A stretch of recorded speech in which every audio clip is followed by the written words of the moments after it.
आप सभी को राधे राधे, जय श्री कृष्णा। दोस्तों, आज की लीला कथा के माध्यम से ठाकुर जी ने एक बहुत बड़ा संदेश आप लोगों तक पहुंचाया है।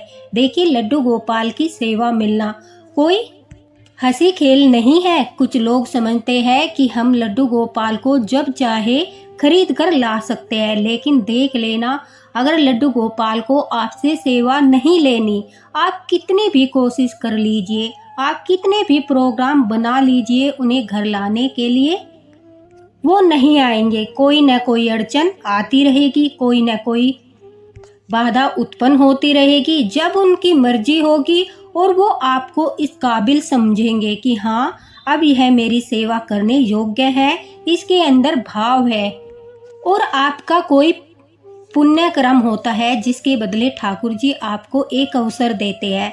उस अवसर का फायदा उठाकर आप अपने जीवन को बदल सकते हैं। लेकिन कुछ लोग जो है इस अवसर को खो देते हैं और कुछ न कुछ गलती कर बैठते हैं, जिसके कारण उन्हें फिर दुखद परिणाम भुगतने पड़ते हैं और दोष लगाते हैं ठाकुर जी पर। बोलते हैं कि हम लड्डू गोपाल की सेवा करते हैं, फिर भी हमारे घर में इतना सब कुछ हो रहा है। वो भूल जाते हैं कि तुम्हारे कारण ही सब कुछ हो रहा है। अगर तुम्हारे जीवन में संकट आ रहे हैं, तुम्हारे जीवन में बाधाएं आ रही है, वो ठाकुर जी ने नहीं, तुमने स्वयं ने उत्पन्न की है। तुमने ठाकुर जी की सेवा का उत्तरदायित्व लिया है, लेकिन ठाकुर जी की सेवा करने में तुम सक्षम नहीं हो पा रहे हो। कोई न कोई भूल करते जा रहे हो।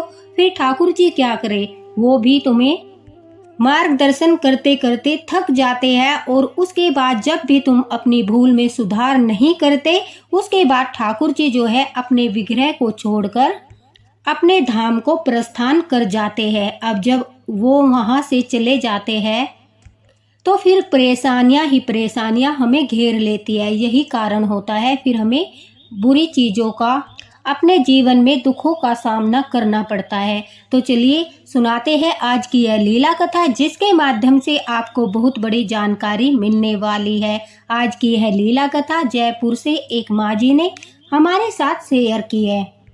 हर घर की यही कहानी है कि जब कोई बड़ा बुजुर्ग घर में लड्डू गोपाल की सेवा करता है, तो दोस्तों उसके मन की यही इच्छा होती है। आप भी सोचिए, अगर आप लड्डू गोपाल की सेवा करती हो और आपके घर में अभी आपके बच्चे छोटे हैं, तो आपका भी यही मन होगा कि मेरे घर में जो मेरे बच्चों के संस्कार है वो ऐसे होने चाहिए कि वो मेरे बाद भी ठाकुर जी की सेवा करते रहिए। और यह सोचना गलत नहीं है। अगर हम लड्डू गोपाल की सेवा कर रहे हैं तो उसके साथ साथ बच्चों में भी हमें भाव उजागर करने चाहिए। ठाकुर जी के प्रति उन्हें भक्ति सिखानी चाहिए, ताकि हमारे बाद वो हमारे लड्डू गोपाल की सेवा कर सके। तो इसी तरह जो ये माँ जी है, ये कहती है कि मेरी भी यही इच्छा थी। मेरा एक बेटा है और एक बेटी है। बेटी की शादी हो चुकी है और जो बेटा है उसकी भी शादी हो चुकी है। अब माँ जी कहती है कि मेरी तो यही इच्छा थी कि मेरी जो बहू आए वो भी लड्डू गोपाल की सेवा करे, और ठाकुर जी से भी यही प्रार्थना करती थी कि मेरे घर जो बहू आए वो आपकी सेवा करे, ताकि मैं शांति से जो है अपना अंतिम चरण जो होता है, मतलब कि बुढ़ापे में अंतिम चरण जो होता है बुढ़ापा, उसमें सुख शांति से बस आपकी माला जप करूं, और जो सेवा है, सेवा के सारे नियम जो है वो बहू निभाए, जैसे कि स्नान कराना, विश्राम कराना, बाकी सब चीजें। क्योंकि ये वृद्ध अवस्था ऐसी होती है, इसमें सिर्फ जप किए जाते हैं, ज्यादा काम करना मुमकिन नहीं होता, क्योंकि शरीर अस्वस्थ होने लगता है। और यही जीवन चक्र है दोस्तों। अब वो माँ जी कहती है कि मेरी बहू जो आई वो थोड़े मॉडर्न ख्यालात की थी। उसे लड्डू गोपाल की सेवा करना और उनके साथ समय बिताना अच्छा नहीं लगता था। बस वो हाँ, मेरे कहने के बाद कभी कभी लड्डू गोपाल की सेवा कर देती थी, वो भी बताने के बाद कि किस प्रकार से करना है और क्या करना है। कहने के बावजूद वो कभी कभी लड्डू गोपाल की सेवा कर देती थी। अब ये माँ जी कहती है, धीरे धीरे जब मेरी आयु बढ़ने लगी तो मेरा शरीर अस्वस्थ रहने लगा। मैंने एक दिन अपनी बहू से कहा कि बेटा, मेरी अंतिम इच्छा यही है कि तुम लड्डू गोपाल की सेवा का उत्तरदायित्व संभाल लो। मैं चाहती हूँ कि मेरे बाद भी मेरे ठाकुर जी की सेवा उसी प्रकार से घर में होती रहे जिस प्रकार से मैं करती थी। और देखना ठाकुर जी की कृपा भी तुम पर हमेशा बनी रहेगी, मेरे बेटे पर बनी रहेगी, घर में सुख शांति रहेगी। और बेटा ये तो बड़े सौभाग्य की बात होती है कि तुम्हें पहले से ही घर में ठाकुर जी विराजमान मिले, वरना लोग तो तरसते हैं ठाकुर जी की सेवा करने के लिए, उन्हें अपने घर लाने के लिए इंतजार करते हैं कि कब ठाकुर जी हमें मौका देंगे, कब हम उनकी सेवा करेंगे। और यह देखो तुम्हारा कितना बड़ा सौभाग्य है, हमारे घर में पहले से ही ठाकुर जी विराजमान हैं, अब तुम उनकी सेवा करना शुरू कर दो। अब माँ जी कहती है कि बहू ने इनकार तो नहीं किया, अब वो लड्डू गोपाल की सेवा करने लगी और मैं माला जप करने लगी। माला जप करते हुए ओम नमो भगवते वासुदेवाय राधे राधे के जप करती रहती थी, एक माला अपने साथ रखती थी। घर में सब कुछ ठीक ठाक चल रहा था। माँ जी कहती है मुझे लड्डू गोपाल के दर्शन भी होते थे, अनुभूति भी होती थी और वो मैं अपने बहू को भी बताती थी ताकि उसके अंदर भी भाव जागृत हो। लेकिन वो इन सब बातों पर विश्वास नहीं करती थी। उसे लगता था कि जैसे मेरी उम्र हो चुकी है और इस वजह से मैं ज़्यादा भक्ति करती हूँ तो दिन रात मुझे लड्डू गोपाल ही दिखाई देते हैं। ये सब मेरे खुद के अनुभव है, ठाकुर जी कोई अनुभव नहीं कराते और न ही इस प्रकार से दर्शन देते। माँ जी कहती है जब भी मैं उसे कोई लीला बताती तो वो अजीब ढंग से मुस्कुराती थी, जैसे कि उसे विश्वास नहीं हो रहा हो, और इस बात को मैं समझ जाती थी। अब मेरी तो यही कामना थी कि ठाकुर जी इसे भी शुद्ध बुद्धि दे और इसके अंदर भी भाव प्रकट करे, इसे भी कुछ अनुभूति कराए, जिसके पश्चात मेरे मन को भी थोड़ी शांति मिले कि हाँ बहू अब भाव से लड्डू गोपाल की सेवा कर रही है। क्योंकि जहाँ भाव के बिना ठाकुर जी की सेवा की जाती है वो सेवा नहीं, केवल कार्य होता है कि भाई हम कोई कार्य समाप्त कर रहे हैं। अब माँ जी कहती है सब कुछ ठीक ठाक चलते चलते अचानक से मेरा स्वास्थ्य बिगड़ गया। बहुत ज़्यादा स्वास्थ्य बिगड़ने के कारण अब इतना ज़्यादा स्वास्थ्य बिगड़ गया कि जो मेरा बेड था, मेरा बिस्तर था, उससे खड़ा भी नहीं हुआ जाता था। मैं वहीं पर बैठकर माला जप करती रहती थी, थोड़ी बहुत हिम्मत करके अपने बेटे की मदद से स्नान आदि कर लेती थी, क्योंकि बहुत ज़्यादा व्यस्त रहती थी। अब उसे लड्डू गोपाल की सेवा भी मैंने सौंप दी थी। सुबह उठते ही स्नान करके वह मंदिर में साफ सफाई करके ठाकुर जी को स्नान कराती, उनकी पूजा पाठ करती थी और फिर मेरा बेटा ऑफिस जाता था, उसके लिए खाना वगैरह बनाती थी। तो इस वजह से मेरा बेटा ही मेरी मदद कर देता था। अब माँ जी कहती है कि मैं तो अपने बिस्तर पर बैठकर ही ठाकुर जी का स्मरण करती रहती थी। मुझे नहीं पता अब वह किस प्रकार से सेवा कर रही थी। ऊपर से उसका एक छोटा सा बेटा भी था 4-5 साल का, जिस वजह से वो उसमें भी व्यस्त रहती थी। अब माँ जी कहती है कि एक दिन अचानक से मेरा बेटा ऑफिस से घर आता है और घर आकर बड़ा ही परेशान होकर बैठ जाता है। अब माँ अपने बेटे को परेशान देखकर उससे पूछती है कि क्या हुआ बेटा, तुम परेशान क्यों हो? तो तभी वह बताता है कि मैं जिस कंपनी में काम कर रहा था वो कंपनी डूब गई है, काफ़ी लोगों को उनकी जॉब से हटा दिया गया है, इस वजह से मेरी भी जॉब चली गई है। अब सारे घर का खर्च, आपकी दवाइयों का खर्च, यह सब सारा कार्य जो है ये सब पूर्ति कहाँ से होगी? अब माँ जी कहती है कि मैंने कहा बेटा ठाकुर जी पर भरोसा रखो, वो कोई ना कोई रास्ता अवश्य ही निकालेंगे और राह भी दिखाएंगे। जिस घर में ठाकुर जी की सेवा होती है उसमें चिंता का कोई स्थान नहीं होता, वो स्वयं ही मार्गदर्शन करते हैं। अब माँ जी कहती है मैं भी काफ़ी परेशान थी, आंखों में आंसू आ रहे थे बेटे को देखकर दुखी। तो मैंने ठाकुर जी से कहा है ठाकुर जी मार्गदर्शन कीजिए, कोई उपाय बताइए, आप तो अनुभूति कराते हो, मेरा बेटा बहुत परेशान है और आप तो हमारे घर में विराजित हो, इतने सालों से आपकी सेवा हो रही है, कभी भी ऐसी आपत्ति घर में नहीं आई। पहली बार ऐसा हुआ है कि हमारे घर में कुछ अनहित हुआ है, कुछ ऐसा हुआ है जिसके कारण सारा जीवन जो है हमारा, सारा घर उथल पुथल हो गया है, बेटा भी परेशान है।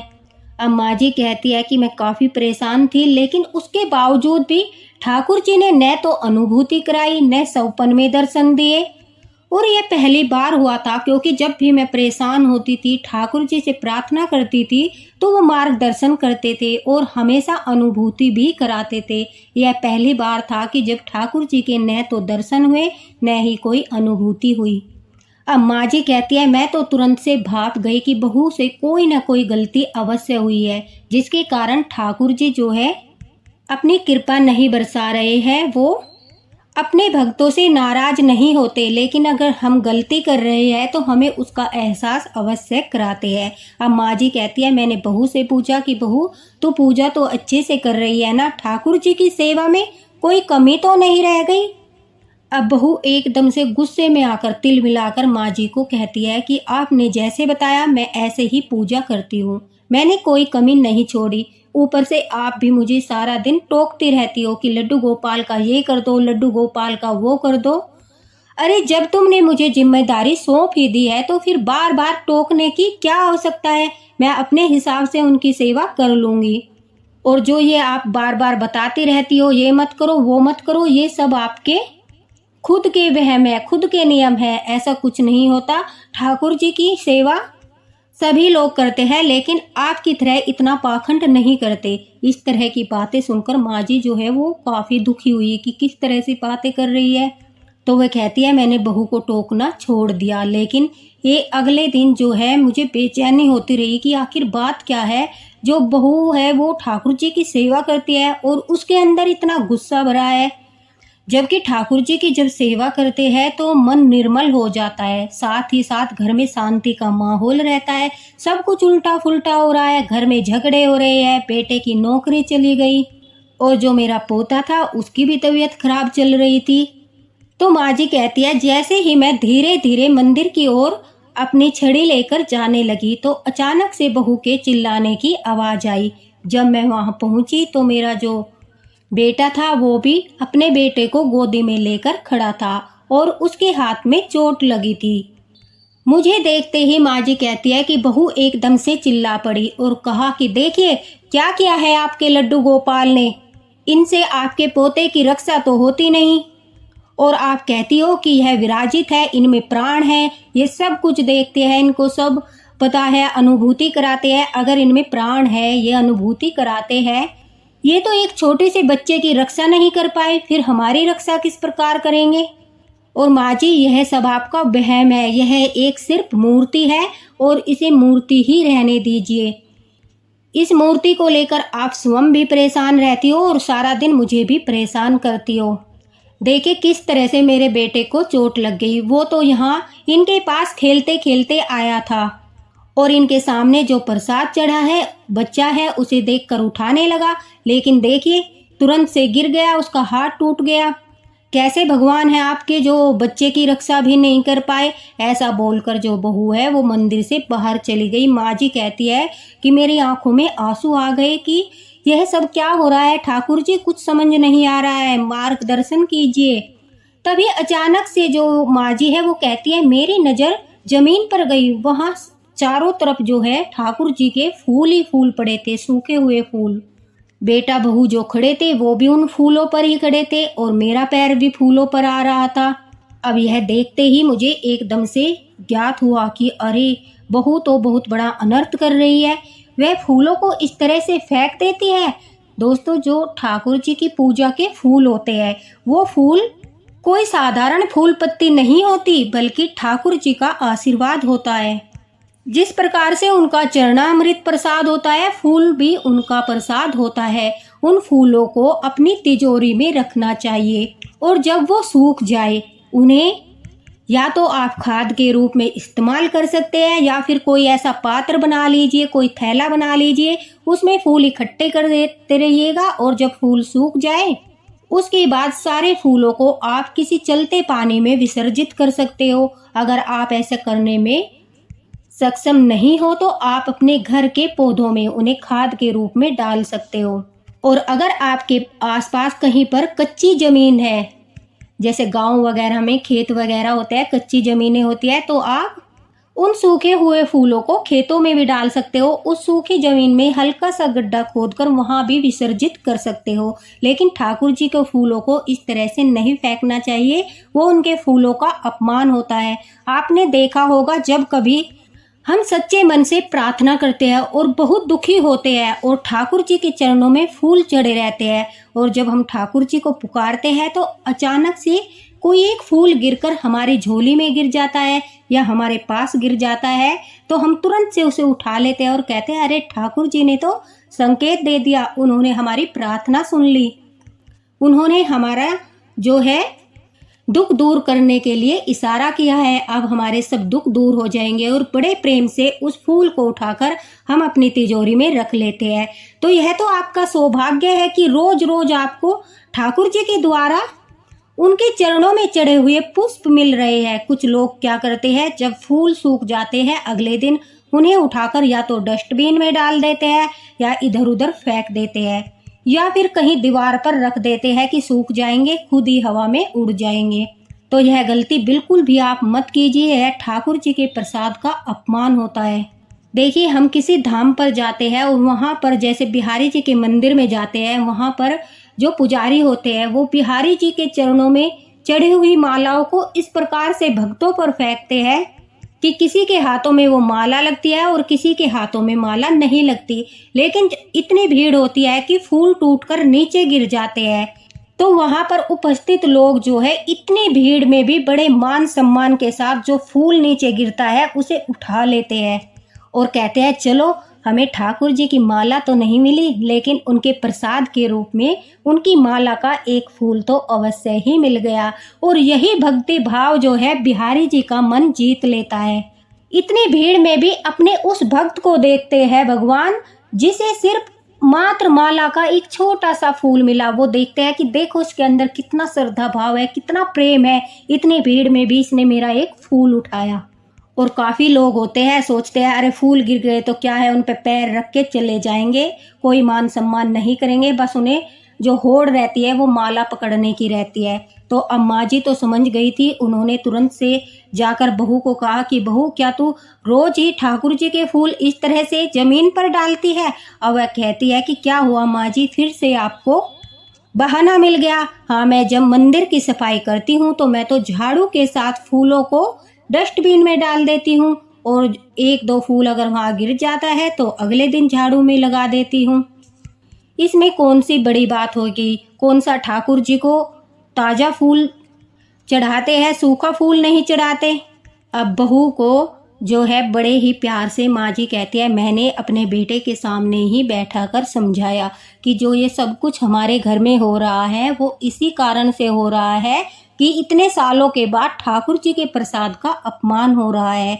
मैं कभी भी फूलों को इस तरह नहीं डालती थी, हमेशा उन्हें एक पात्र में इकट्ठा करती थी और तुम्हें याद होगा कभी कभी तिजोरी में रखने के लिए तुम्हें फूल भी देती थी।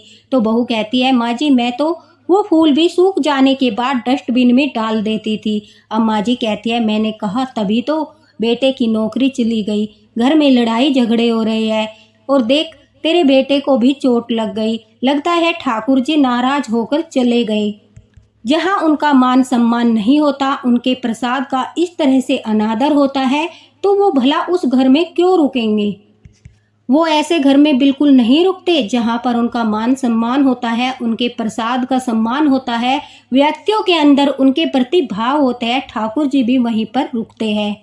और तेरे अंदर न तो भाव है और न ही उनके प्रसाद के प्रति मान सम्मान है। अब देख कितनी परेशानियों का सामना करना पड़ रहा है। अगर तू चाहती है कि तेरे जीवन में फिर से सभी सुख सुविधाएं आए, सारे सुख आए, तो सच्चे मन से ठाकुर जी की सेवा कर और फिर चमत्कार देख। मन ही मन माला जाप करते हुए माँ जी कहते हैं मैंने ठाकुर जी से प्रार्थना की कि जितना मुझसे हो सकता था मैंने बहू को समझा दिया, अब बाकी का कार्य आप कीजिए, थोड़ा बहुत उसका मार्गदर्शन कीजिए। मेरी भक्ति का फल बस मुझे यही चाहिए कि आप मेरी बहू के मन में भाव जागृत कर दीजिए। जब एक भक्त ने इतनी बड़ी बात ठाकुर जी से बोली कि मेरी भक्ति का फल इतना ही मुझे चाहिए कि मेरे ठाकुर की सेवा होती रहे, तो देखिए क्या भाव है माँ जी का कि अपने संपूर्ण जीवन की भक्ति के बदले भी उन्होंने क्या मांगा, ठाकुर जी की सेवा करने का फल। इस बात से ठाकुर जी प्रसन्न हो गए और उन्होंने अपनी लीला रच दी और उनकी बहू के मन में भी भाव जागृत किए। माँ जी कहती है, एक रात अचानक से जो बहू ठाकुर जी पर विश्वास नहीं करती थी, उसे एक ध्वनि सुनाई दी। जिस ध्वनि को सुनने के बाद वह कहने लगी कि माँ जी, लड्डू गोपाल जागृत है। आज जब मैं उन्हें सुला रही थी, मैंने कुछ ऐसा अद्भुत दृश्य देखा जिसे देखने के बाद मैं समझ गई कि ठाकुर जी जागृत है और वो एक मूर्ति नहीं हो सकती है। मुझे माफ़ कर दीजिए, आज के बाद मैं ठाकुर जी की सेवा में कोई गलती नहीं करूँगी। और बहू ने यह बात भी गुप्त रखी कि उसे क्या अनुभूति हुई थी। माँ जी कहती है कि ठाकुर जी की अवश्य ही कोई ऐसी लीला है जिसके बारे में बहू ने मुझे भी नहीं बताया, लेकिन जो भी हो, जो भी लीला थी, मैं बड़ा प्रसन्न हूँ कि मेरी बहू के मन में भाव जागृत हुए। अब वह दिन रात लड्डू गोपाल की सेवा करती है, बड़े प्रेम से सेवा करती है। और इस बात को पूरा 1 साल हो गया है। मेरे बेटे को दोबारा से अच्छी जॉब मिल गई। हमारे घर में पहले जैसी सुख शांति है और वो सभी चीज़ों का ध्यान रखती है। माँ जी कहती है कि जैसा आपकी वीडियो में पहले शेयर किया गया है, वो लड्डू गोपाल के स्नान जल को भी प्रसाद के रूप में ग्रहण करती है, अपने बेटे को भी देती है, साथ में मेरे बेटे को भी देती है। तुलसी माता का भी सम्मान करती है, साथ ही साथ अब वह फूलों का भी बड़ा ही ध्यान रखती है। एक भी फूल जमीन पर नहीं गिरने देती। बड़े प्रेम से ठाकुर जी का प्रसाद समझकर उसे माथे से लगाकर संभाल कर रखती है। तो दोस्तों, यह बहुत बड़ी जानकारी है। जो भी भक्त ऐसा करते हैं, जाने अनजाने में वो फूल को इधर उधर फेंक देते हैं, या फिर जब फूल सूख जाते हैं तो समझते हैं अब तो यह सूख गए, तब इधर उधर डाल देते हैं, वो पैरों के नीचे आते हैं, तो वो ठाकुर जी के प्रसाद का अपमान होता है, बहुत बड़ा अपमान होता है। आप कहीं पर भी देख लीजिए, किसी भी मंदिर में जाइए, आपको प्रसाद के रूप में मालाएं अवश्य मिलते हैं, फूल अवश्य मिलते हैं। तो इसी बात से समझ जाइए कि फूल कितना बड़ा प्रसाद है ठाकुर जी का। और यह हमारा सौभाग्य है कि हमारे घर में लड्डू गोपाल विराजित है और रोज हमें उनका वह प्रसाद मिल रहा है। अगर आप उसे तिजोरी में रखेंगे, जहां आपके गहने रखे हैं वहां पर रखोगे, तो आपके घर में देखना लक्ष्मी जी प्रसन्न होकर खूब धन की वर्षा करेगी, कभी भी आर्थिक तंगी नहीं आएगी। साथ ही साथ ठाकुर जी भी प्रसन्न रहेंगे, क्योंकि आप उनसे जुड़ी हर चीज़ों का सम्मान कर रहे हैं और वो भी आप पर अपना आशीर्वाद और प्यार लुटाएंगे। अगर यह लीला कथा आपको पसंद आई हो तो इसे शेयर अवश्य करना। माँ जी, आपका बहुत बहुत धन्यवाद इतनी प्यारी लीला कथा हमारे साथ शेयर करने के लिए और भक्तों को इतनी अच्छी जानकारी देने के लिए। दोस्तों, एक लाइक अवश्य कर देना। मिलते हैं अगले वीडियो में अच्छी सी जानकारी के साथ। इसी के साथ राधे राधे, हरे कृष्णा।